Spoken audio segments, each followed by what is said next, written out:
Sudah selesai?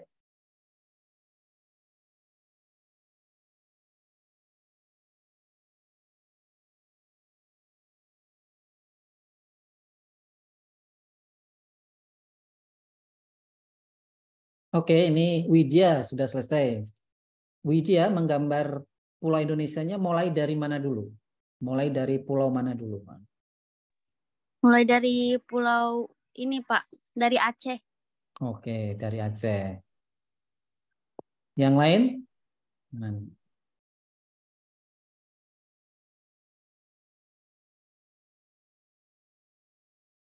Wiji Lestari, silahkan. Mulai dari mana dulu?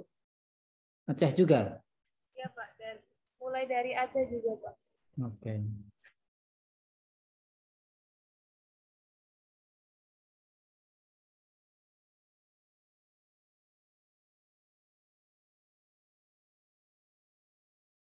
Kalau ini Anggita Ken, ini peserta apa bukan?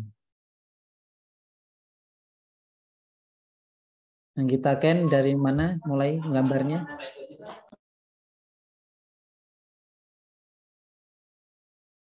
Gambar pulau Indonesia dari mana Anggita? Mana? Ada?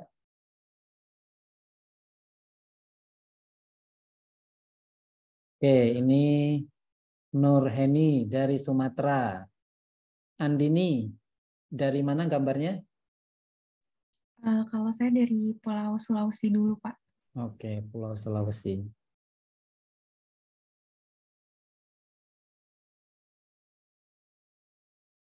Yang lain, tadi Aceh sudah, Sumatera. Sumatera juga Aceh ya, gitu ya. Aceh di Pulau Sumatera juga, gitu ya. Terus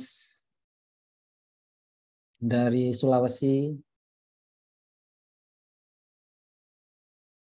Oke, dari Aceh. Jadi dari beberapa yang sudah menjawab ini, sebagian besar memang menggambarkan berdasarkan rute perjalanan ya, dari Pulau Sumatera sampai ke pulau selanjutnya. Nah, kenapa saya ajukan pertanyaan ini? Karena ini kadangkala ya, ini cukup menarik nih jawabannya. Jadi biasanya kalau saya di kelas biasanya orang menggambar dari Pulau Jawa dulu gitu. Sehingga ini menjadi gambaran bahwa oh ya, dia sudah punya perspektif yang lama terkait desa gitu.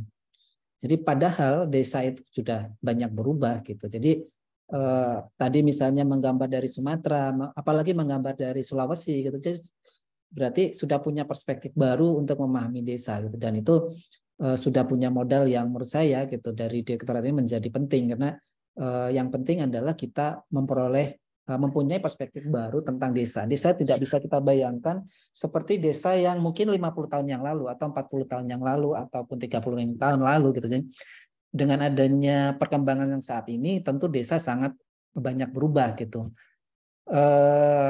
Sekarang kalau berdasarkan data dari Kemendesa itu kan ada sekitar 74.000 desa gitu dan itu terbagi ke dalam kelas-kelas misalnya ada yang mandiri sampai tertinggal gitu. Nah, dari ragam itu tentu tidak bisa kita bayangkan itu kita punya perspektif yang sama. Ada desa yang harus kita pahami memang dari kita memahami dari Pulau Sulawesi dulu gitu. Kita begitu juga kita bisa memahami desa oh ternyata dari Sumatera dulu gitu dan seterusnya. Nah, ini dari beberapa jawaban yang sudah disampaikan oleh teman-teman ini teman-teman sudah mulai punya perspektif yang berbeda dalam melihat desa dan ini penting gitu. Makanya ini menjadi pelajaran buat kita bahwa memahami desa itu tidak seperti desa-desa yang sebelumnya gitu. Nah, memahami masyarakat desa. Nah, ciri masyarakat pedesaan ini agak sedikit teoritis bahwa tentu ada hubungan warga yang erat gitu ya. Jadi seperti yang kita tahu bahwa dalam desa yang ini dalam perspektif yang lama gitu ya, bahwa hubungan warga itu sangat erat. Antar satu warganya saling kenal. Misalnya kita tanya, oh si A misalnya, oh dia rumahnya di RT sekian, alamat di RT sekian, RW sekian, dekat masjid atau sebelahnya gereja atau sebelahnya pura misalnya. Nah itu saling kenal. Itu artinya apa? Dia punya hubungan yang sangat erat gitu bahwa antar warganya itu punya relasi yang cukup kuat sehingga saling kenal. Nah, sebagian besar di Indonesia masih hidup dari hasil pertanian. Nah, ini cocok kalau misalnya memang dalam program One Village One CEO ini tadi di dalam videonya itu adalah lebih banyak membuat program yang basisnya adalah pertanian gitu ya. Lalu sistem kehidupan berkelompok berdasarkan kekeluargaan. Jadi biasanya gitu ya, kalau kita misalnya ke desa gitu ya, lalu tanya misalnya anggota kelompok tani siapa? Oh ini. Anggotanya siapa saja? Biasanya akan disebutkan si ini. Nah, kalau kita telusuri lebih dalam lagi, biasanya itu adalah oh ini keluarganya si A, oh itu ponakannya, itu pamannya dan seterusnya. Makanya dalam relasi mereka gitu ya, itu biasanya memang masih ada unsur kekeluargaan. Karena ada unsur kekeluargaan inilah rasa persaudaraan yang kuat, sehingga nanti ada macam tradisi-tradisi yang sebenarnya itu adalah untuk memperkuat rasa persaudaraan yang selama ini dia terbangun gitu. Dan karena dia sangat erat, terus sangat bisa memahami orang-orang yang ada tinggal di situ, maka ada sistem pengendalian sosial. Jadi kalau dalam sosiologi itu ada kontrol sosialnya. Misalnya ketika ada yang misalnya ya ini di desa misalnya ada yang perempuan yang keluar malam dan sebagainya, maka ada sistem pengendalian sosial yang cukup kuat gitu, bahwa nanti apakah itu diomongin atau membuat sanksi yang lebih tinggi gitu. Sanksi yang paling rendah, sanksi sosial ya. Nanti ketika Anda di desa, sanksi sosial yang paling rendah gitu ya, itu ada diomongin. Jadi kalau Anda diomongin dalam artian negatif, bukan positif atas prestasi-prestasi yang Anda hasilkan atau karya-karya yang Anda hasilkan, maka itu adalah sistem sosial yang harus Anda cermati. Oh ya, berarti ada sesuatu yang mungkin salah gitu ya.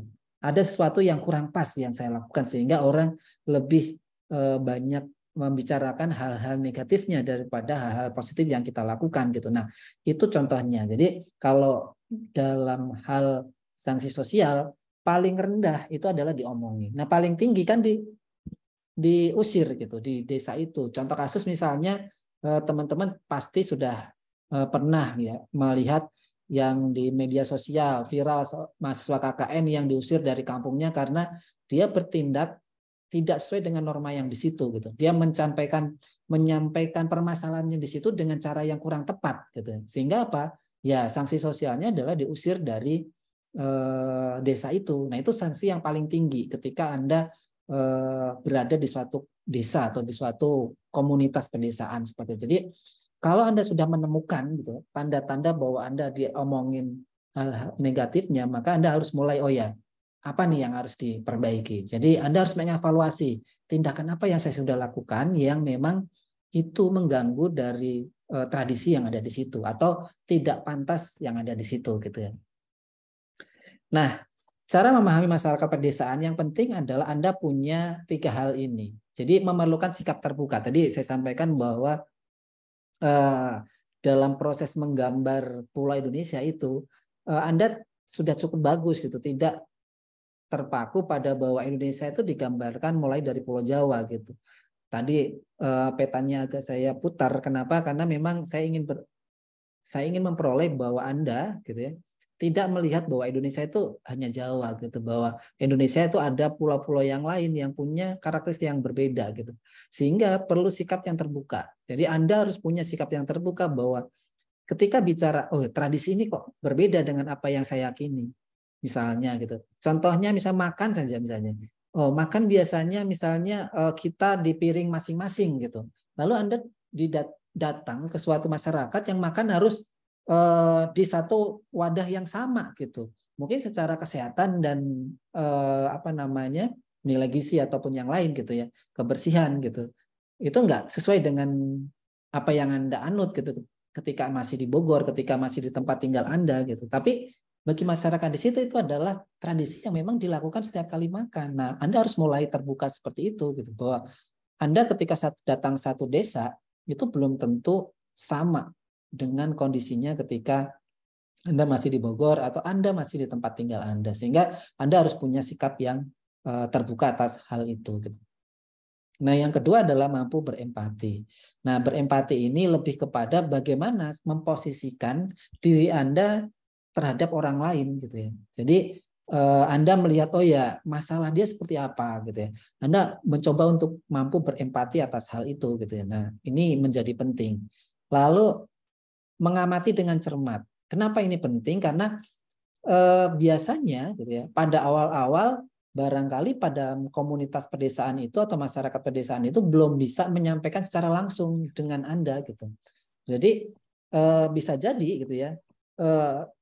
Perlu pengamatan Anda yang cermat sehingga Anda perlu berkunjung atau menempatkan diri Anda pada kelompok-kelompok sosial tertentu gitu. Misalnya Anda hadir di pengajian, Anda hadir misalnya buat laki-laki misalnya sholat berjamaah di masjid, yang perempuan misalnya ikut pengajian ibu-ibu atau posyandu gitu. Meskipun program ini memang tidak diperuntukkan untuk itu gitu. Tadi kan udah jelas bahwa apa yang akan dilakukan terkait dengan utamanya adalah pemberdayaan ekonomi untuk desa gitu. Salah satu contohnya gitu. Jadi meskipun bukan itu adalah fokus dari kegiatan Anda gitu, tentu Anda perlu gitu ya mengamati dengan cara Anda terlibat dalam setiap kegiatan. Apakah ada kerja bakti atau misalnya syukuran-syukuran atau apa namanya acara-acara adat di situ gitu.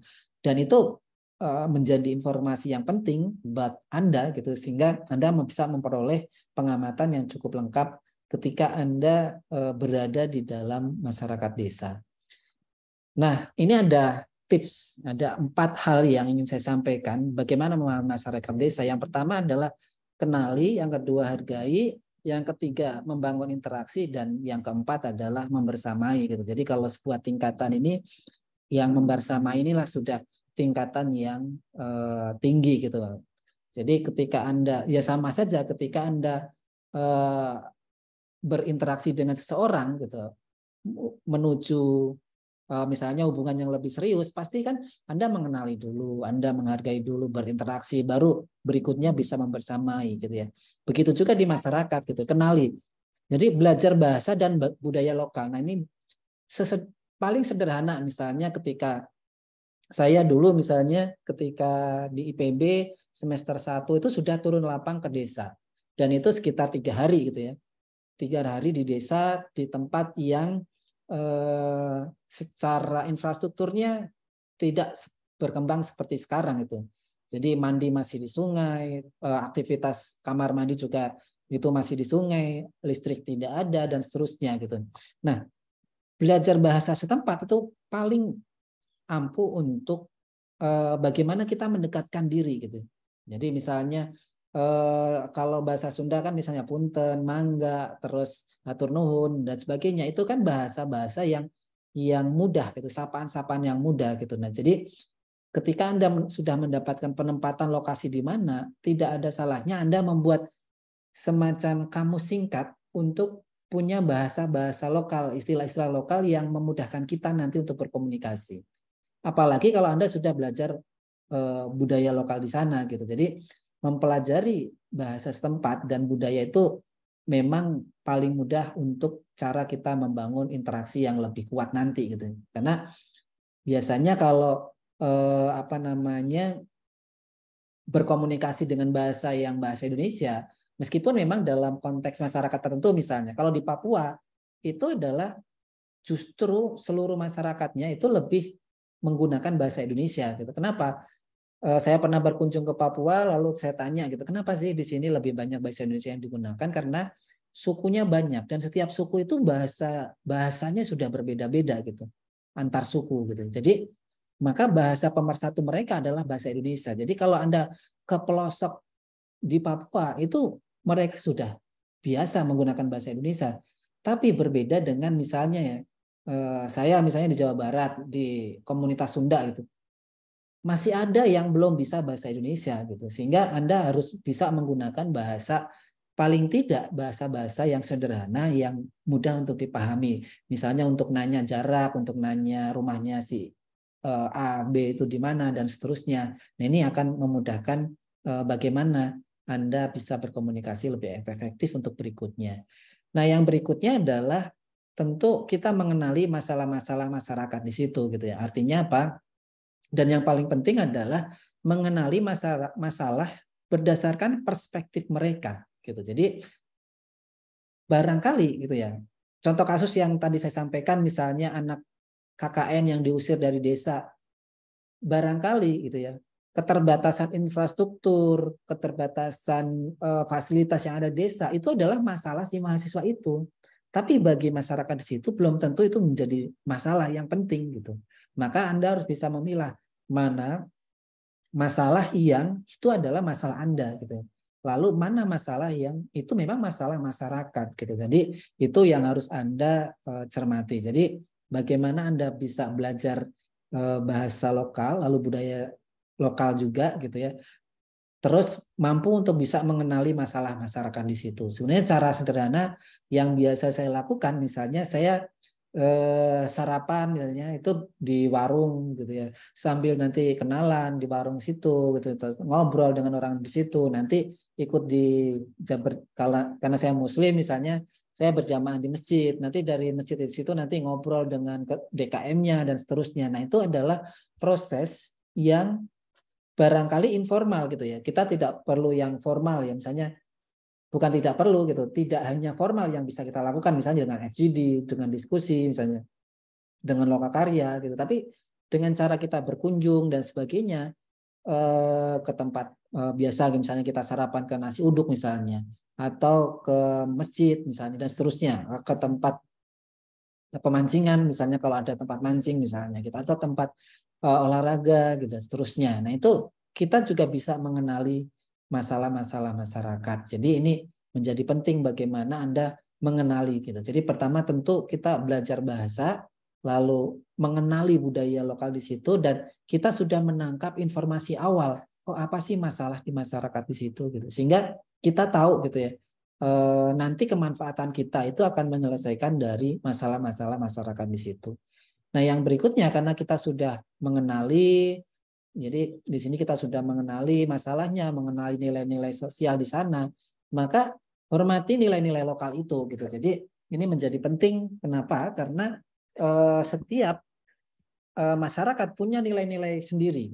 Dan kita datang itu kan sebagai orang luar, bukan sebagai orang yang istilah dalam bahasa partisipatifnya itu ada orang luar, ada orang dalam gitu. Jadi ketika kita datang ke suatu desa itu adalah status kita adalah orang luar, maka kita harus bisa menghargai nilai-nilai lokal yang sudah dimiliki sejak lama di situ, dan toh kita juga tidak akan menetap di situ gitu. Dan tadi disampaikan sekitar 2 bulan gitu ya kita berada di desa gitu. Nah ini tentu menghargai nilai-nilai lokal di tempat ini menjadi penting. Nah, pasti akan ada perbedaan. Jadi Anda misalnya yang dari kota, Anda yang dari desa di Jawa misalnya, Anda yang dari desa di Sumatera misalnya ya, itu pasti ketika Anda diterapkan di misalnya di lokasi yang memang Anda belum pernah tinggal di situ, tentu pasti ada perbedaan gitu. Tapi kita harus fokus pada kesamaan gitu. Bagaimana kita tidak memperkuat perbedaan kok. Misalnya gitu ya, mohon maaf saya contohkan dalam keseharian saya sebagai muslim misalnya, oh ya sholat subuh misalnya kita biasa menggunakan kunut, ternyata di situ tidak, masyarakatnya tidak menggunakan kunut. Ya sudah gitu, kita tidak memperkuat perbedaan menggunakan kunut maupun tidak, tapi yang penting adalah kesamaan untuk sholat berjamaah tadi gitu. Nah ini tindakan-tindakan yang tentu akan gitu ya menunjukkan bahwa oh ya kita menghargai masyarakat di situ gitu. Ya contoh kasus misalnya kalau di masyarakat kita bisa tahu misalnya oh ya kalau jam sekian itu harus sudah di rumah dan sebagainya. Kalaupun mau ngundang pertemuan itu di apa namanya di jam-jam sekian gitu dan seterusnya gitu ya. Jadi ada hal-hal yang barangkali gitu ya tidak sama gitu ya. Nah, kita justru menemukan mempertautkan gitu kesamaan-kesamaan yang kita miliki dengan masyarakat di situ. Jadi lebih kepada bagaimana kita menghargai kesamaannya. Jadi tidak memperkuat perbedaannya. Kalau kita memperkuat perbedaannya, tentu ini akan berdampak pada barangkali Anda akan sulit diterima di masyarakat di situ. Nah, berikutnya adalah interaksi. Jadi berinteraksi secara aktif, ikut acara dan tradisi lokal, berkomunikasi dengan narasi. Maksud saya adalah Anda proaktif gitu ya. Jadi misalnya contoh sederhana saja, misalnya kalau ada orang, misalnya Anda di suatu tempat tinggal, lalu ada orang lewat depan rumah tempat tinggal Anda tersebut gitu ya, dan Anda yang kebetulan lagi di luar, maka memberikan sapaan terlebih dahulu itu akan memudahkan kita untuk bisa diterima. Jadi kita kan selama 2 bulan itu pinginnya kan diterima dengan baik, syukur-syukur bisa bekerja sama gitu ya. Tujuan akhirnya kan kita bisa bekerja sama, berkolaborasi terhadap program yang Anda lakukan gitu ya. Ikuti acara dan tradisi lokal gitu ya. Nah ini penting ya, misalnya setiap malam Jumat gitu misalnya ada pengajian bapak-bapak. Nah, Anda sebagai misalnya kalau ada peserta yang laki-laki gitu ya, bisa aja ikut gitu ya. Ya, tentunya yang muslim gitu ya. Atau misalnya Anda ditempatkan di tempat yang non muslim dan kebetulan Anda ada gitu ya. Ada anggota kelompok Anda yang non muslim gitu ya. Maka Anda bisa juga ikut di sana gitu ya. Nah, ini adalah bagaimana cara kita berinteraksi. Lalu berkomunikasi melalui narasi, maksudnya adalah sering kita menggunakan istilah-istilah yang mungkin susah dipahami gitu ya. Maka jelaskanlah dengan pengalaman-pengalaman yang Anda punya gitu ya, untuk memberikan pemahaman itu gitu. Misalnya pembibitan, misalnya contoh kasus misalnya pembibitan, atau misalnya dalam salah satu istilah untuk kopi misalnya, istilahnya apa ya, misalnya istilah yang mungkin mudah dipahami gitu ya. Nah, Anda coba bahasakan, ceritakan bahwa maksud Anda adalah istilah itu, tapi Anda ceritakan dengan pengalaman Anda mengerjakan itu gitu. Jadi ini menjadi hal yang menurut saya menjadi penting gitu. Nah, yang berikutnya adalah membersamai gitu ya. Bangun bersama ya, bekerja bersama dalam proyek-proyek lokal, misalnya kalau ada kerja bakti dan seterusnya, atau dia punya program yang sudah berjalan. Nah, yang terakhir adalah jadilah relawan. Kenapa? Ini menjadi penting meskipun gitu ya. Meskipun Anda itu mengerjakan sesuatu yang tidak sesuai dengan program yang Anda lakukan gitu. Jadi saya pernah mengevaluasi program pendampingan masyarakat di Maluku gitu, di Halmahera gitu ya. Ada yang dari mahasiswa IPB, ada alumni IPB yang satu, dan yang satu dari alumni UGM gitu. Nah, yang paling ternyata gitu ya, bukan karena saya IPB ya gitu. Ternyata berdasarkan pengamatan saya dan hasil diskusi dengan warga di situ, yang mudah diterima adalah mahasiswa atau alumni dari IPB gitu. Kenapa? Bukan karena programnya dia lebih bagus dari anak UGM itu, tapi dia mau melakukan hal lain yang di luar dari programnya itu gitu ya. Misalnya yang dilakukan, saya ingat dulu itu ya, yang dilakukan adalah gini. Waktu dia tinggal, ada salah satu warga yang listriknya mati gitu ya.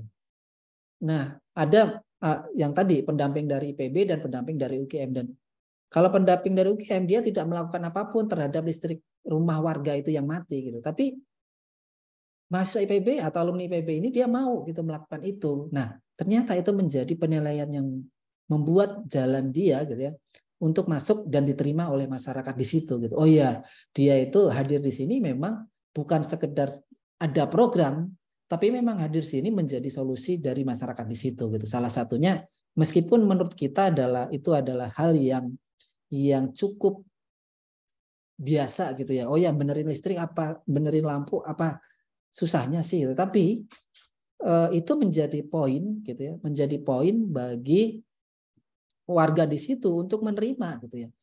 Jadi kalau saya bandingkan misalnya dengan kasus yang saya evaluasi di Pulau Halmahera itu gitu ya, pendamping dari IPB itu mau melakukan apa saja di luar program yang dia jalani.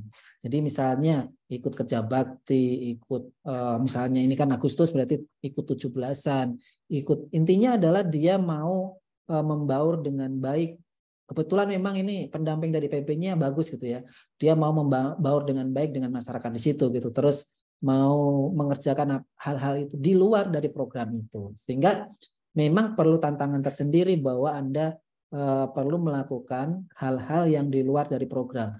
Mungkin gitu ya, itu tidak ada kaitannya dengan program yang akan Anda jalankan, tapi itu bisa jadi menjadi salah satu jalan di mana Anda akan diterima dan nanti akan didukung oleh masyarakat di situ gitu.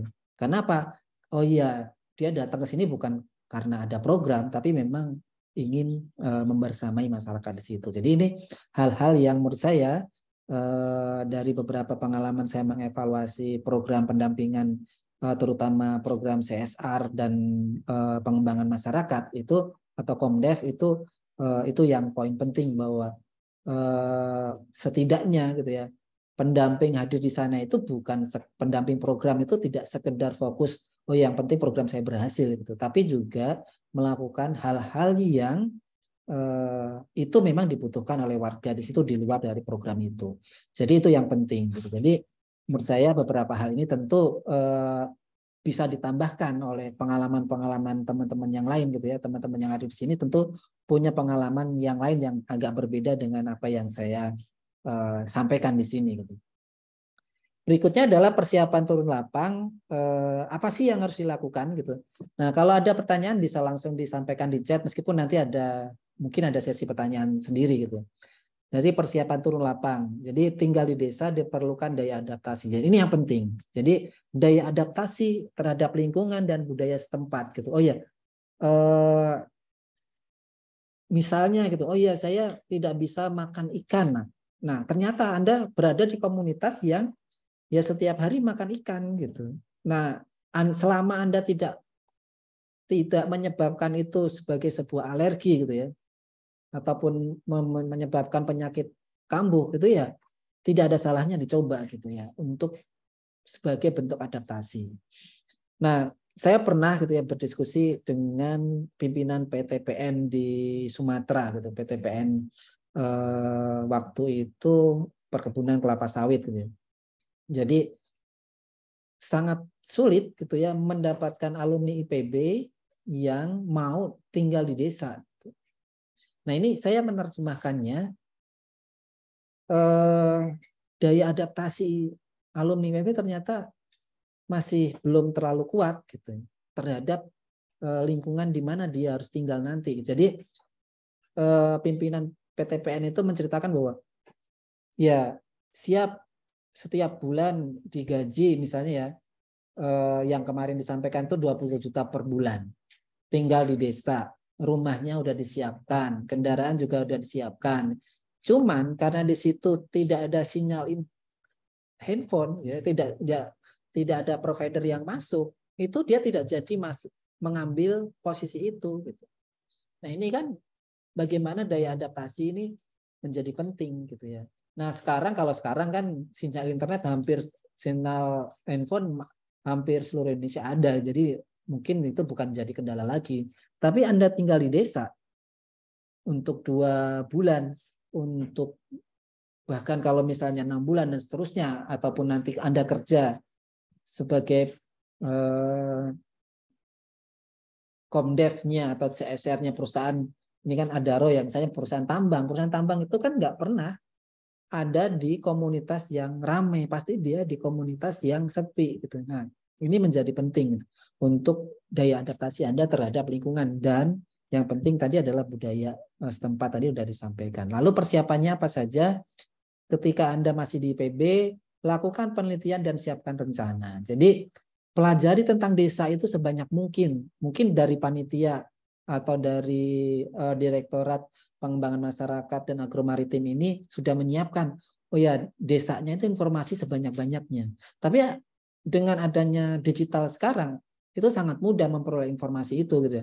Misalnya desa A, Anda pelajari misalnya berapa jumlah penduduknya, berapa RT-nya, dan seterusnya, kebiasaannya apa, tradisinya sebagaimana. Ini adalah poin penting yang perlu Anda siapkan sebelum Anda turun lapang. Apalagi kalau misalnya, oh ya menuju ke sana itu berapa lama, naik kendaraan apa saja, lalu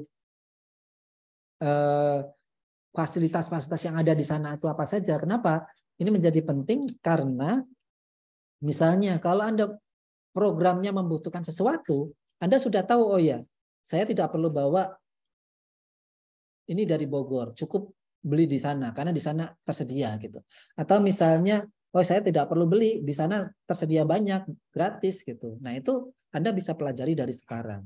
Ya ini tentu tidak hanya dari aspek budaya, tradisi, dan kebiasaannya, tapi juga fasilitas yang di sana disediakan apa, apakah nanti perlu rental sewa mobil atau pinjam motor atau sepeda dan seterusnya gitu. Nah itu Anda bisa pelajari dari sekarang. Yang berikutnya adalah tentu bagi yang mengikuti program ini sudah disiapkan rencana dan target yang harus dilakukan gitu ya. Misalnya, oh ya 1 minggu pertama itu saya keliling desa, pokoknya keliling seluruh wilayah di desa itu dikunjungi. Untuk apa? Untuk menangkap semua hal yang menjadi informasi awal kita, meskipun kita sudah membawa program misalnya gitu ya.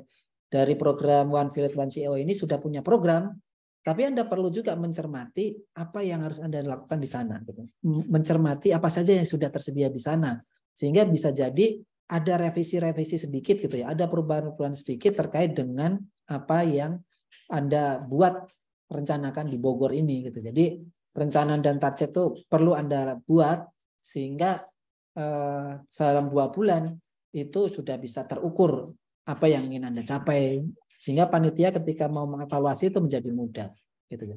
Tapi ya lagi-lagi bahwa rencana yang sudah Anda siapkan di Bogor itu belum tentu bisa terlaksana sesuai dengan rencana itu gitu. Jadi Anda harus bisa membuat suatu suasana yang perencanaan yang sifatnya fleksibel. Kalau tidak ada A bisa diganti dengan B.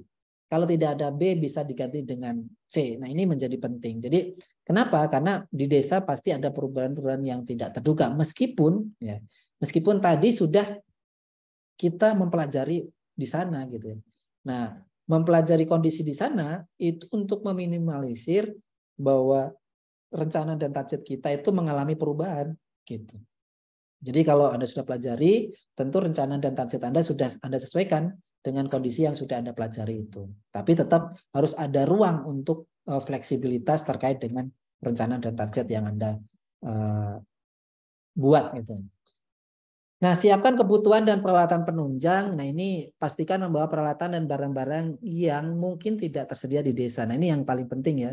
Jadi, kalau Anda misalnya ada program yang memang itu peralatan tidak ada di desa, maka dari sekarang harus Anda siapkan gitu. Jadi Anda bisa kelompokkan gitu ya, mana peralatan yang sifatnya kelompok, mana peralatan yang sifatnya individu gitu. Nah, ini menjadi penting. Terus ya kalau pakaian Anda cek misalnya di sana kalau tadi lihat gambarnya itu kan apa namanya, lihat video yang diputar itu adalah di kawasan pedalaman, terus naik melewati sungai dan seterusnya dan sebagainya gitu ya. Maka Anda perlu misalnya ya, pakai sepatu ya jangan sepatu putih gitu. Kenapa? Ya bakal cepat kotor gitu. Begitu juga pakaian yang Anda siapkan gitu. Misalnya Anda kebetulan itu ditempatkan di komunitas yang suhunya cukup dingin misalnya, ya tentu Anda harus siapkan itu gitu. Nah ini menjadi penting.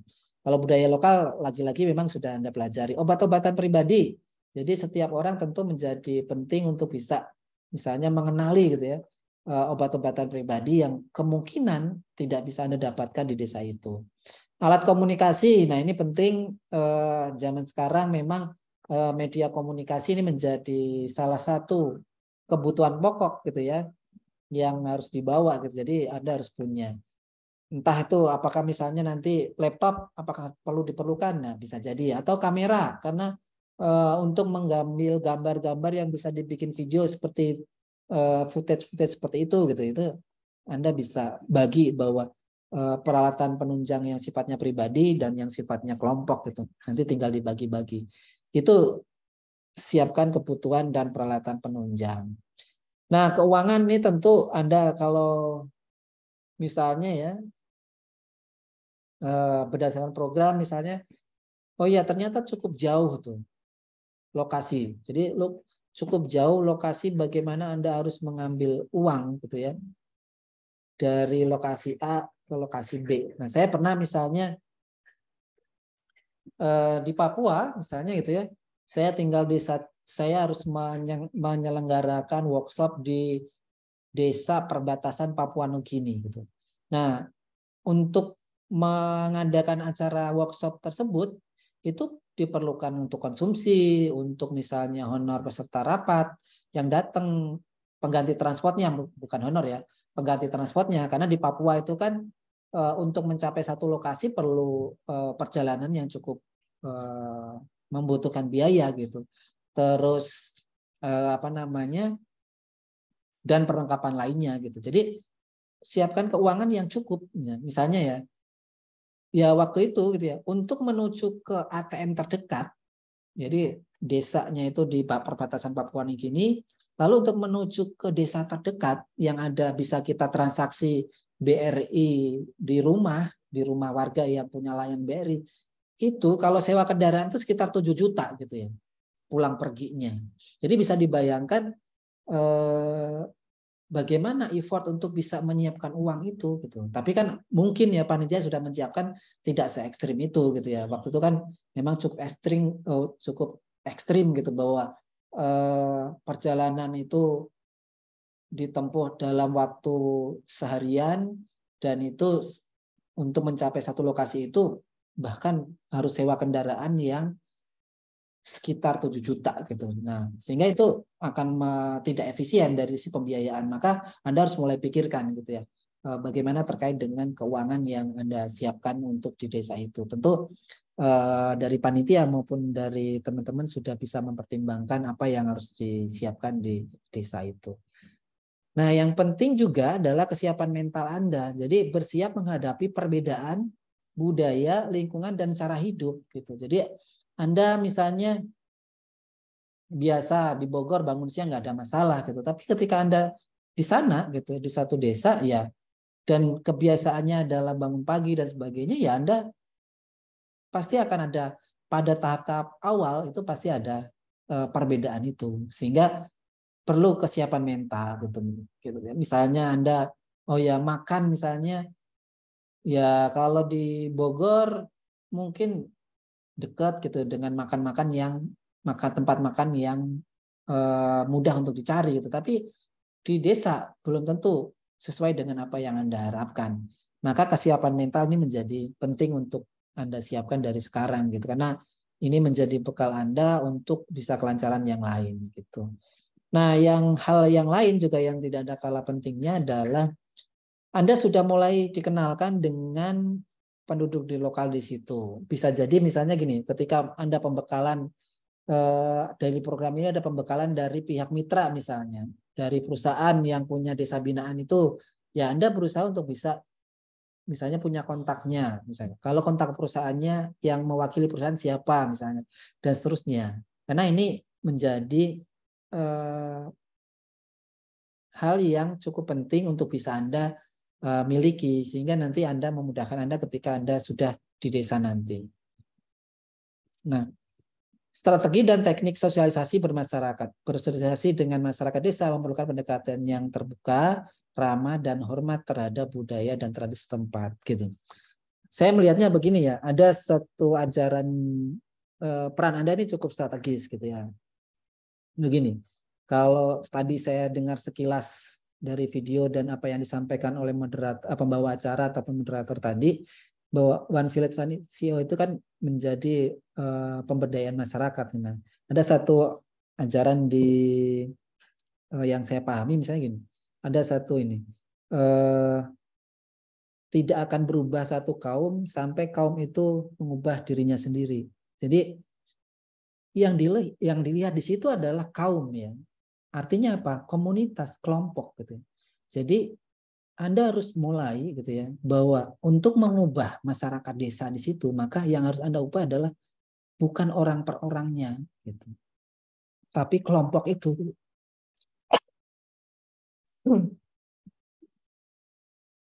Jadi bentar saya minum dulu.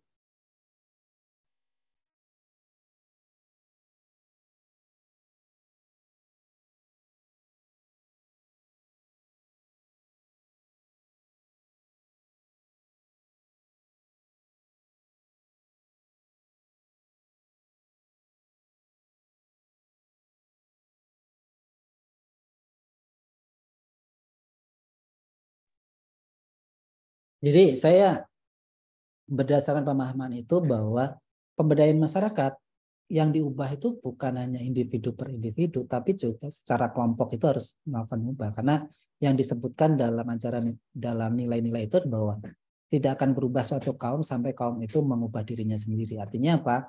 Bahwa masyarakat desa itu, misalnya kalau kita lihat kemiskinan gitu ya, maka tidak akan mengubah kemiskinan itu kalau masyarakat itu sendiri tidak mulai berubah. Nah, ini peran Anda ketika datang di desa adalah lebih kepada fasilitator bagaimana membangkitkan kesadaran bersama untuk berubah bersama tadi. Ini menjadi penting gitu.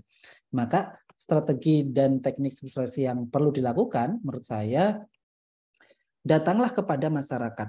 Artinya apa? Ya, Anda kan nanti diutus oleh IPB dengan sudah dibekali hal-hal teknis terkait dengan program yang mau dilakukan ataupun terkait dengan hal-hal yang nanti perlu dilakukan di desa gitu. Nah, ini Anda datanglah gitu. Maksudnya apa? Datang ke pengajian, datang ke gereja misalnya buat yang non muslim misalnya, ke wihara, ke pura dan sebagainya misalnya. Datang ke tempat acara-acara tertentu. Jadi Anda yang datang gitu. Bukan masyarakat yang Anda undang ke tempat Anda tinggal gitu. Nah, ini akan memudahkan Anda untuk bisa diterima. Lalu belajarlah dari masyarakat. Jadi jangan sampai kita punya perspektif bahwa oh ya saya dari kampus punya pengetahuan yang cukup untuk atau lebih dari masyarakat di situ. Justru gitu ya. Yang paling mengenali dari diri masyarakat itu adalah masyarakat itu sendiri. Maka setelah Anda datang, belajarlah gitu ya dari masyarakat itu. Jadi apa saja sih yang dimiliki oleh masyarakat itu? Apa saja yang budaya-budaya apa saja? Bagaimana mereka mengelola pertaniannya misalnya oh bagaimana selama ini dia membudidaya kopi, inovasi sosial apa yang bisa saya lakukan. Tadi kan pendekatannya adalah bahwa One Village One CO ini adalah inovasi sosial gitu, bahwa artinya apa? Harus menghadirkan solusi atas masalah di situ. Tapi solusinya itu harus kita datang dulu ke masyarakat. Lalu belajar dulu di masyarakat.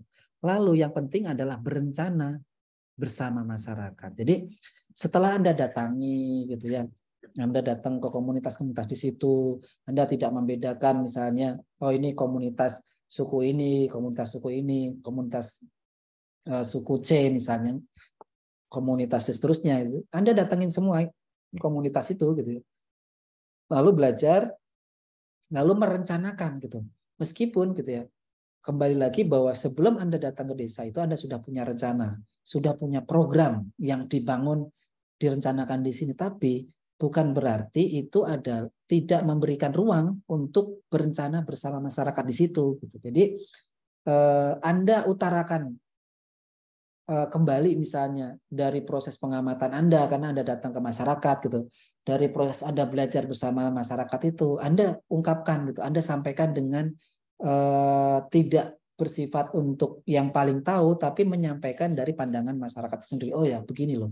Gitu. Karena tugas kita ya sebagai pengembangan masyarakat itu ya atau CD officer kalau dalam bahasa perusahaan swasta itu ya, perusahaan tambang misalnya gitu ya, itu adalah merencanakan sesuatu yang memang itu dibutuhkan oleh masyarakat di situ dan biarkan masyarakat itu berencana gitu.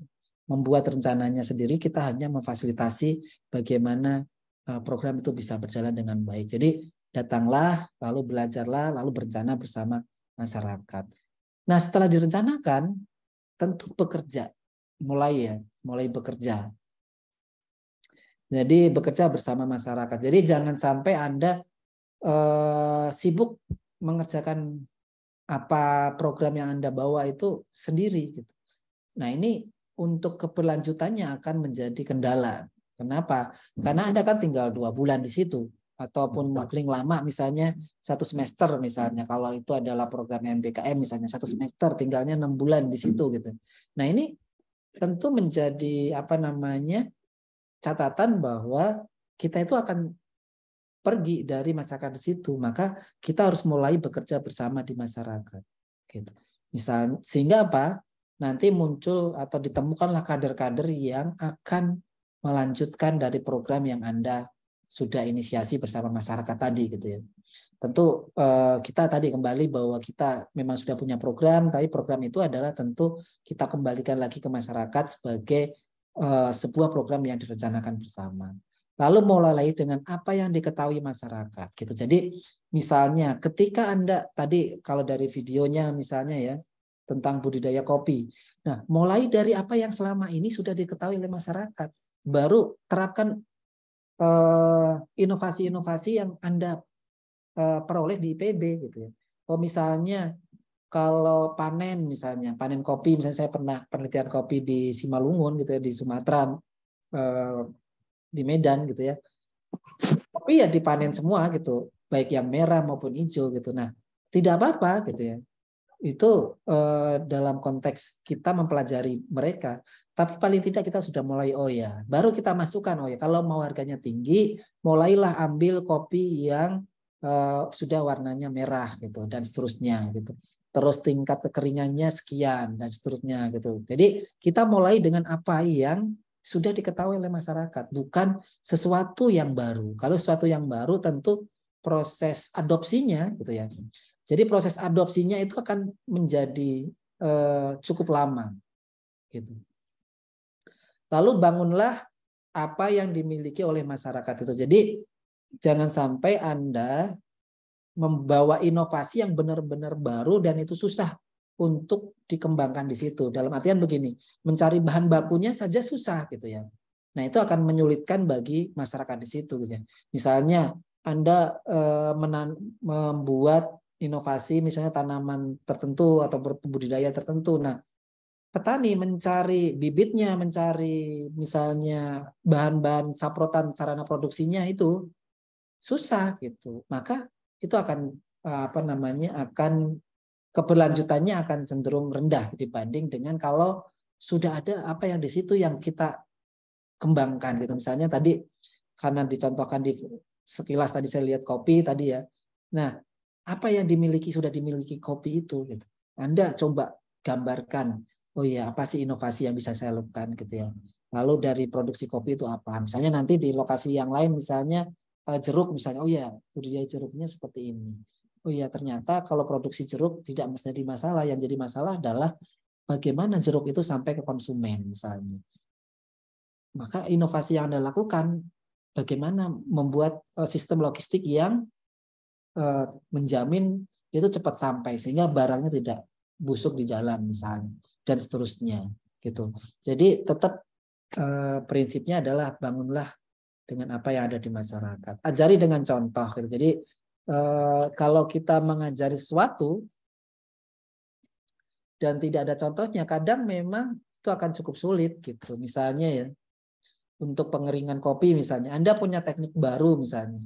Kalau Anda langsung ajarkan itu agak susah. Tapi kalau misalnya, oh ya, Anda di depan rumah gitu buat alat pengeringan di tempat rumah tinggal Anda misalnya bikin hidroponik misalnya ya, hidroponik misalnya untuk tanaman melon misalnya greenhouse gitu. Anda buat dulu aja gitu. Sehingga oh, itu apa tuh gitu yang dilihat nanti masyarakat akan melihat gitu. Oh, ternyata itu bisa diterapkan sambil untuk mengajak orang-orang di desa itu untuk mulai menerapkan itu. Tapi biasanya memang kalau orang di desa itu akan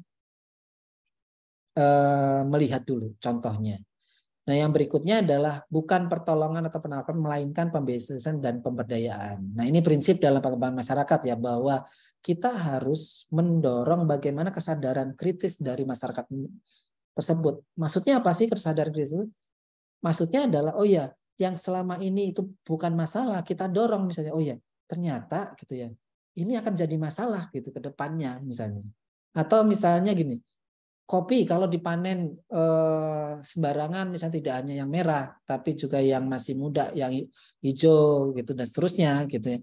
Nah itu dicampur maka itu kualitas kopinya akan turun sehingga harganya akan rendah gitu. Tapi kalau misalnya dipisahkan antara yang merah dengan yang kuning lalu penjemurannya yang pas misalnya gitu, pengemasannya yang baik, nah itu akan menjadi nilai jual yang lebih tinggi. Nah proses itu adalah membangun kesadaran, bukan proses di mana ya udah nanti misalnya kita pisahkan, kita bantuin gitu, bukan seperti itu. Tapi bagaimana masyarakat itu melakukan itu sendiri gitu. Nah, yang paling penting gini,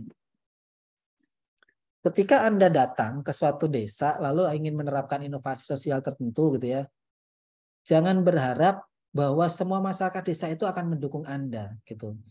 Dalam satu teori adopsi inovasi, orang yang pertama kali akan melihat Anda dari seluruh penduduk di situ itu sekitar 2,5% dari penduduk di situ. Jadi itu yang namanya sebagai inovator. Jadi ada orang-orang yang mudah untuk dilihat, mudah untuk menerima hal-hal yang baru. Nah itu di masyarakat itu paling cuma 2,5%. Lalu ada early adapter. Nah early adapter itu sekitar 12,5% gitu. Jadi masyarakat artinya apa? Orang yang melihat dulu tapi dia mau segera mengadopsi gitu. Jadi Anda harus bisa menemukan tuh 2,5% sama 12,5% orang ini agar inovasi yang Anda akan terapkan itu bisa diterima gitu. Jangan sampai Anda ketemu orang yang 2,5% di kurva yang terakhir, yaitu lagat. Lagat itu adalah istilah untuk orang yang akan menolak inovasi. Jadi apapun inovasi yang Anda lakukan, itu dia pasti akan menolak. Karena akan mengganggu kestabilan dia di desa itu. Gitu. Mengganggu secara sosial, gitu ya, mengganggu posisi dia di desa itu. Nah itu dia akan menolak. Nah Anda perlu untuk mencari orang-orang yang, oh ya siapa sih yang gampang untuk mengubah inovasi gitu ya.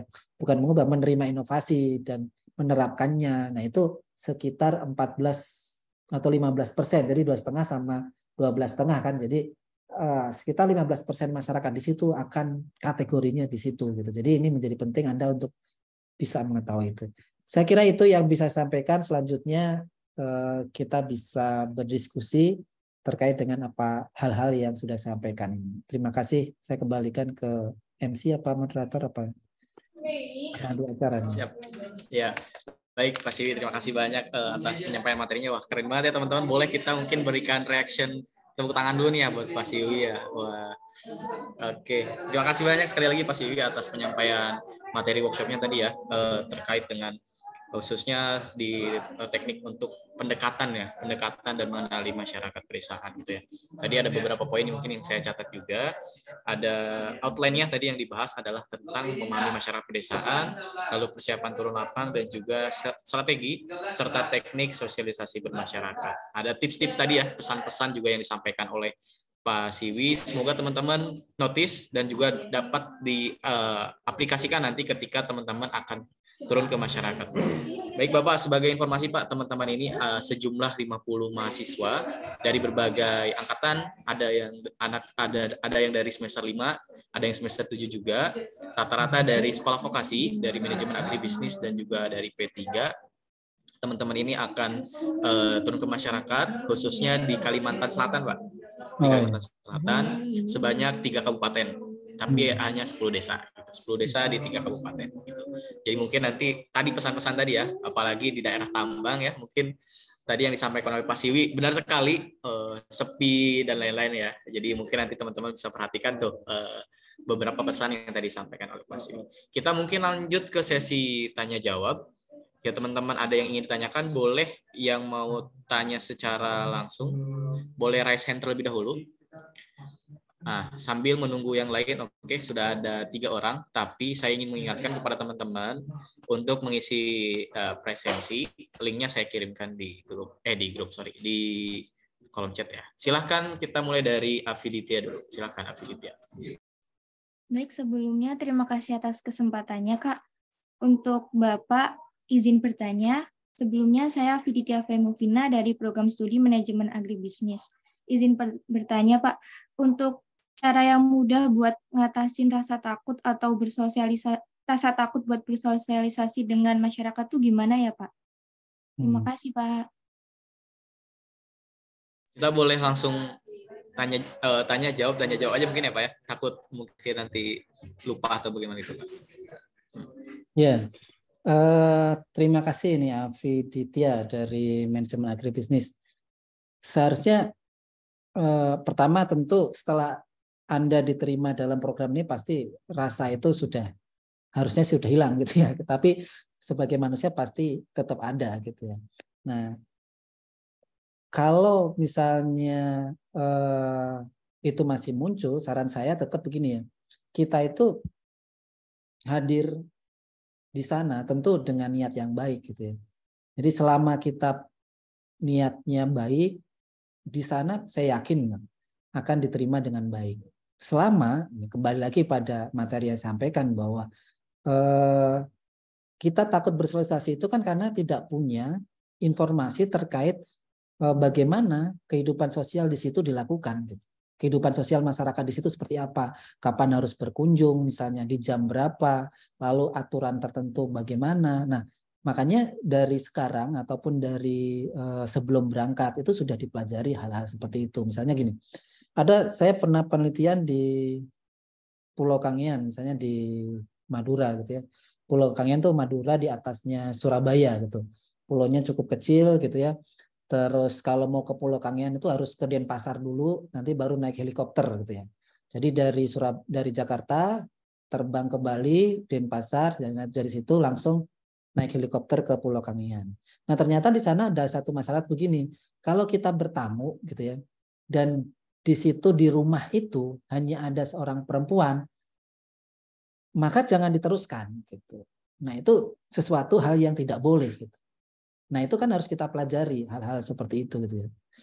Jadi kecuali gitu ya di dalam rumah itu ada keluarganya, misalnya orang tuanya atau ada orang lain yang memang bisa membuat kita diterima di situ. Meskipun kita datangnya berkelompok ya, tidak hanya sendiri gitu. Tapi kalau dia misalnya di rumah, apalagi waktu itu memang kasusnya adalah dia perempuan gitu, istrinya itu terus suaminya lagi kerja, terus kita mau berkunjung untuk melakukan diskusi dan sebagainya.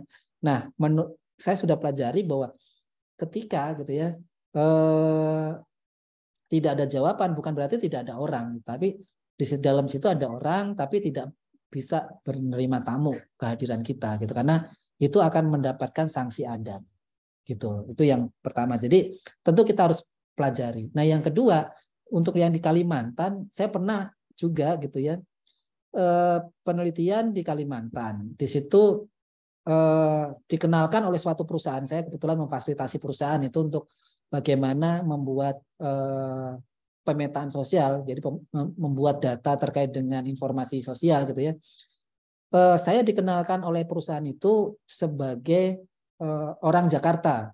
Nah, anggapan orang di situ orang Jakarta itu adalah stafnya gitu ya. Staf dari perusahaan itu gitu ya. Ternyata waktu saya mengenalkan sendiri, saya itu mengenalkan diri sebagai dosen IPB. Nah, di situ dianggap berbohong sehingga saya mendapatkan sanksi adat dan didenda 2 juta gitu ya. Nah, hal-hal seperti itu kita perlu mempelajari gitu ya. Jadi bukan berarti oh ya kita takut karena ada hal seperti itu, bukan, tapi dengan cara mempelajari kebiasaan itu kita menjadi tahu, justru mendorong kita untuk berani untuk bersosialisasi. Kenapa? Karena kita menjadi tahu oh ya yang ini boleh dilakukan dan sebagainya. Jadi waktu itu saya dianggap berbohong karena di sisi lain saya dianggap orang perusahaan, di sisi lain saya mengaku sebagai orang dosen IPB gitu, sehingga saya mendapatkan denda 2 juta gitu. Nah, denda untungnya perusahaan itu yang membayari gitu ya, membayar denda itu gitu. Nah, ini menjadi penting untuk bagaimana sih mengurangi rasa takut itu. Pertama tentu kita sudah mempelajari budaya setempatnya dulu sebelum kita berinteraksi dengan masyarakat di situ. Yang kedua, saran saya jangan sendiri di awal-awal gitu ya. Misalnya 1 minggu, jangan jalan tiba-tiba sendiri karena merasa sudah mempelajari, sudah punya modal awal. Saran saya sih bersama-sama dengan yang lain sehingga itu bisa menjadi pengaman kita kalau ada sesuatu di komunitas. Saya kira itu yang bisa saya berikan penjelaskan bisa pengalaman. Baik, Terima kasih banyak Bapak. Oke, aman berarti Afiditya? Ada lagi? Aman Kak. Oke ya, aman ya. Kita lanjut ke penanya yang kedua. Boleh Andini, silahkan. Baik, terima kasih Kak. Sebelumnya, Assalamualaikum warahmatullahi wabarakatuh. Nama saya Dini Azahra. Izin bertanya Pak, sebelumnya tadi kan berdasarkan materi yang sudah disampaikan sebelumnya bahwa kita untuk turun ke desa perlu untuk beradaptasi dan menerima serta menghargai budaya setempat gitu. Nah, bagaimana kalau misalkan budaya setempat tadi bertentangan dengan agama yang kita anut gitu Pak? Bagaimana caranya kita untuk menolak hal tersebut, budaya tersebut, tetapi tetap tidak menyinggung perasaan warga sekitar. Mungkin sekian Pak pertanyaan dari saya. Terima kasih. Oke, terima kasih Andini ya. Nah, pertama adalah kalau saya biasanya pertama tadi tentu mempelajari orang di situ ya, seperti apa. Yang kedua adalah kita juga harus menyampaikan keterbatasan kita gitu. Misalnya keterbatasan kita itu adalah bukan tidak boleh sih, misalnya tidak bisa masuk ke tempat ibadah yang lain misalnya yang terbatas. Nah, maka kita harus ungkapkan dari sekarang gitu. Terus misalnya kita tidak bisa misalnya makan daging babi misalnya, ya kita sampaikan bahwa dari awal gitu ya, saya Muslim, terus saya tidak bisa makan itu dan seterusnya. Nah itu memang disampaikan dari awal gitu. Jadi saya biasanya seperti itu, dan biasanya masyarakat desa juga akan nanya sih gitu ya. Kalau makan ini mau nggak gitu misalnya, bisa nggak gitu dan seterusnya. Nah terkait dengan acara-acara adat, memang ini yang masih menjadi persoalan juga gitu ya.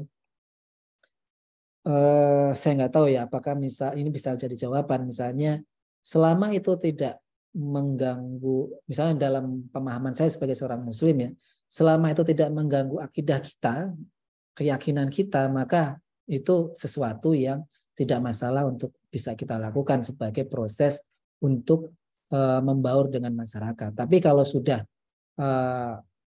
mengganggu akidah kita, maka boleh kita sampaikan gitu bahwa Pak sebenarnya saya tidak bisa begini karena begini gitu. Jadi masyarakat juga cukup ini kok gitu ya, cukup terbuka dengan apa hal-hal yang diyakini oleh masyarakat di luar, apalagi kita kan dianggapnya sebagai orang luar gitu. Orang luar itu bukan berarti apa namanya, ini hanya istilah saja gitu ya, bahwa kita itu sebenarnya bukan untuk tinggal selamanya di situ gitu. Jadi tentu ini menjadi hal yang akan dipahami. Jadi selama ini biasa yang saya lakukan adalah pertama mempelajari mereka, yang kedua adalah menyampaikan hal-hal atau keterbatasan-keterbatasan kita. Nah, biasanya setelah dikomunikasikan itu akan ada kompromi-kompromi sih gitu ya, yang bisa terjadi gitu.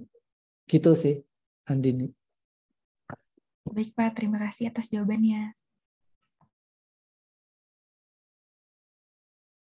Oke, baik Andini. Satu lagi mungkin Pak, ini belum ada juga yang di chat dan juga belum ada lagi yang nge-reaction. Mungkin silakan Putri.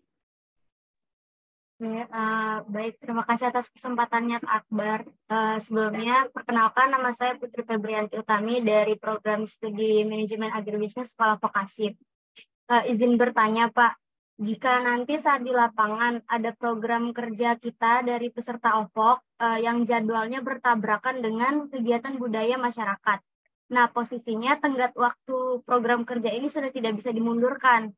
Nah, sebaiknya bagaimana Pak? Apakah kita dahulukan mengikuti kebudayaan masyarakat sebagai bentuk pendekatan atau tetap menjalankan program, mengingat tujuan awal turun ke desa adalah untuk menjalankan program di samping pendekatan kita kepada masyarakat. Seperti itu Pak pertanyaannya. Terima kasih.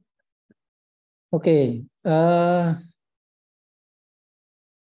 kalau saya kembali ke materi tadi, berencana bersama dengan masyarakat tadi gitu. Jadi gini, saya biasanya ya kalau misalnya mahasiswa KKN nih, atau yang akan ke desa itu, mahasiswa KKN kan misalnya sekitar 40 hari gitu ya. Nah maka 1 minggu itu saya berikan kesempatan dia untuk mengenali masyarakat. Nah setelah 1 minggu itu tidak hanya mengenali kebiasaan dan sebagainya, tapi mengenali kalau di dalam kalau belajar di SKPM gitu ya, itu ada yang namanya teknik kalender musim atau kalender kegiatan. Jadi dalam 1 minggu itu kita membuat berdiskusi dengan masyarakat untuk mengetahui kalender kegiatan-kegiatan penting yang ada di masyarakat di situ. Misalnya, contoh paling sederhana aja lah. Kita diskusi dengan misalnya apakah itu pihak desa atau masyarakat ketua adat yang ada di situ dan seterusnya gitu ya. Lalu kita buat tuh, misalnya kita kan datang misalnya bulan September, selesai misalnya bulan Januari misalnya nih. Nah, kita petakan tuh kegiatan di desa dari bulan September sampai Januari. Jadi kita buat, oh ya ternyata nanti ada acara misalnya syukuran desa pada bulan ini tanggal ini.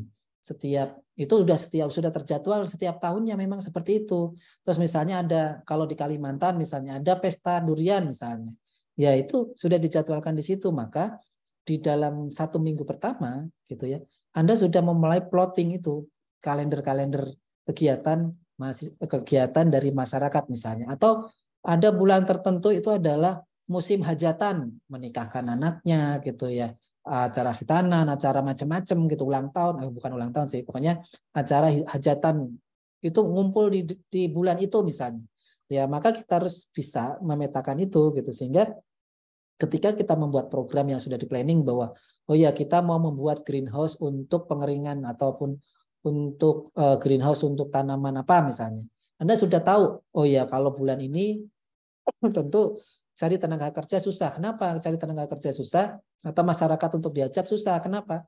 Karena sibuk di hajatan, sibuk di acara-acara adat misalnya. Nah itu Anda sudah petakan di seminggu di awal itu. Jadi ada satu teknik yang biasa kami ajarkan ke mahasiswa kami di SKPM itu adalah teknik yang namanya kalender musim atau kalender kegiatan masyarakat. Jadi di kalender itu kita petakan dari bulan Anda datang sampai bulan Anda keluar dari desa itu, apa saja kemungkinan kegiatan yang akan terjadi di desa itu.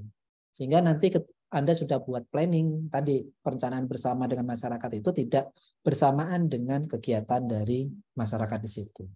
Saya kira itu, Mbak Putri. Oke, baik. Terima kasih, Bapak. Oke, baik. Terima kasih, teman-teman. Ada lagi yang ingin ditanyakan mungkin melalui kolom chat atau raise hand langsung? Apakah ada? Oke, 3, 2, 1. Oke, sepertinya tidak ada, Pak, untuk pertanyaan berikutnya dari teman-teman peserta One Village One CEO. Mungkin kita cukupkan saja untuk sesi tanya jawabnya. Terima kasih banyak teman-teman semua sudah memperhatikan dan juga telah belajar terkait dengan workshop kita pada pagi hari ini. Dan tentunya terima kasih banyak sekali lagi kepada Pak Siwi. Banyak-banyak terima kasih, Pak. Kami sudah diberikan kesempatan juga waktu untuk Pak Siwi bisa menyampaikan materi workshop pada pagi sampai siang hari ini gitu ya. Mungkin untuk yang terakhir mungkin Pak Siwi ada yang ingin disampaikan terlebih dahulu kepada teman-teman Pak sebelum sesinya kita tutup. Ya, kita hadir di sana itu hanya sebagai fasilitator gitu ya. Jadi Anda harus bisa mendorong masyarakat itulah yang nanti menjadi pemeran utama dari program ini. Jadi itu yang penting. Saya kira itu sih. Baik, terima kasih Pak Siwi atas tadi penyampaian closing statement-nya ya. Oke, untuk itu mungkin kita cukupkan untuk sesi workshop kita pada pagi hari ini. Izin mengingatkan juga kepada teman-teman semua bahwa besok kita akan adakan kembali workshop di sesi keempat, di hari keempat ya, bersama dengan PIC dari PT Adaro Indonesia yang akan mengenalkan lebih jauh terkait dengan desa yang ada di sana gitu ya. Kalau ini kita cara mengenal, nah besok kita akan langsung tahu nih dan mengenal kira-kira bagaimana desa-desanya gitu ya. Jadi nanti teman-teman akan diinformasikan lebih lanjut di dalam grup, dan juga untuk bersiap-siap bahwa kita akan melakukan kegiatan bootcamp di tanggal 14 sampai dengan 16 Agustus. Jadi teman-teman yang masih berada di luar Bogor mungkin segera merapat ke Bogor dan juga bisa mengetek tanggal di tanggal 14. Nah, sebelum kita tutup sesi kita pada pagi sampai siang hari ini, kita mungkin dokumentasi terlebih dahulu ya. Teman-teman boleh on cam, teman-teman yang belum on cam boleh on cam. Kita akan melakukan sesi foto bersama. Oke, Kak Rahmawati bisa bantu, Kak Rahmawati?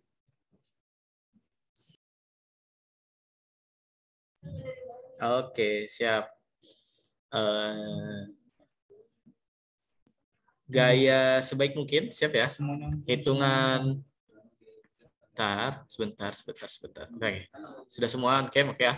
Hitungan 3, 1, 2, 3. Matanya pada melotot semua ini. Hitungan 3, 1, 2, 3. Sekali lagi, 1, 2, 3. Baik, terima kasih banyak Kak Rahmawati atas bantuannya untuk sesi dokumentasi. Sekali lagi, kami dari tim One Village One CEO, Direktorat Pengembangan Masyarakat Agromaritim, mengucapkan terima kasih banyak kepada Pak Siwi telah meluangkan waktunya. Kami tutup sesi workshop pada pagi sampai siang hari ini dengan mengucapkan ayatul hamdalah. Alhamdulillahirabbil alamin. Sampai berjumpa esok hari teman-teman semua, dan juga sampai berjumpa di lain kesempatan Pak Siwi. Saya tutup. Assalamualaikum warahmatullahi wabarakatuh. Waalaikumsalam. Terima kasih banyak. Izin live.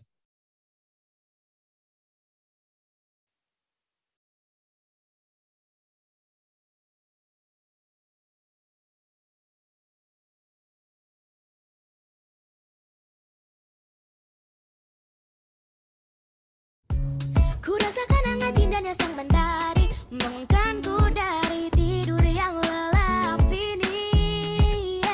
Oh. Sinarmu yang terang mulai memasuki mata dan mengusirku dari alam mimpi. Dan kini ku bergegas untuk segera siapkan diriku untuk mulai menjalani hari ini. Tak sabar ku temui seluruh sahabat yang tersenyum menyambut datangnya pagi ini. Dan ku katakan membasahi dunia dan mulai mengawali hari ini. Dan ku katakan selamat pagi, cemburu bernyanyi, dan kini ku siap untuk jalani hari ini.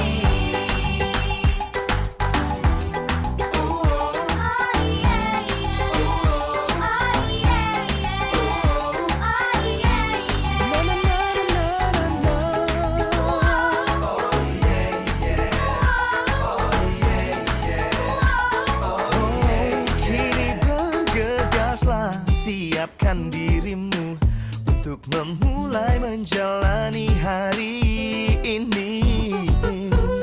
Selamat pagi, membasahi dunia dan mulai mengawali hari ini. Dan ku katakan selamat pagi, cemburu bernyanyi, dan kini ku siap menjalani hari ini. Menjalani hari. Selamat pagi, membasahi dunia dan mulai mengawali hari ini. Dan ku katakan selamat pagi, cemburu bernyanyi, dan kini ku siap menjalani hari ini. Morning, calling, no yawning, I'm on it. Yeah, I say good morning, the sun's calling. Yeah, I'm feeling fresh, no yawning. I'm gonna brush my teeth, yeah, I'm on it.